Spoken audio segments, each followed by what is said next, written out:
Hello all. இன்றைக்கி பார்த்தீங்கன்னா Saturday என்ன சமையல்லாம் பார்க்கலாம் வாங்க. இந்த 3 நாள் நம்ம விளக்கு வைப்போம். ஃபஸ்ட்டு நான் வெள்ளிக்கிழமை, சனிக்கிழமை, சண்டே 3 நாள் கொஞ்சமாக விளக்கு வைக்கணும். இன்றைக்கி நாட்டு கிருத்திகைன்னு சொல்லுவாங்க. சரி, இன்றைக்கி சமையல் பார்த்திங்கன்னா முள்ளங்கி பருப்பு சாம்பாரும் உருளைக்கிழங்கு பொடி மாசும் சாதமும் வடிச்சிருக்கேன். நேற்றுக்கு பார்த்திங்கன்னா கொஞ்சம் கிராண்டாக அரிசி மாவு மாக்கோலம் போட்டிருப்பேன். மாக்கோலம் போட்டு விளக்குமே பார்த்திங்கன்னா இதோட இன்னும் கொஞ்சம் கூடுதலாக வச்சுருப்பேன். இன்றைக்கி அதெல்லாம் நல்லா மதியம் போல் நல்லா கழுவி தள்ளிட்டு சாதா கோலம் அரிசி மாவு கோலம் போட்டு விளக்கு ஏற்றி வச்சுருக்கோம்.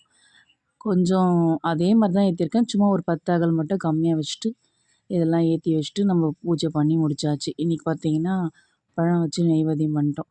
இன்றைக்கி ஈவினிங் கேழ்வரகு மாவு சப்பாத்தி செய்யலான்னு பிளான் பண்ணியிருந்தோம். அது செஞ்சிடலாம். கொஞ்சம் முருங்கைக்கீரையும் வெங்காயம் கொஞ்சம் நிறைய போட்டு செஞ்சோன்னா சாப்பிட நம்மளுக்கு சூப்பராக இருக்கும் சப்பாத்தி.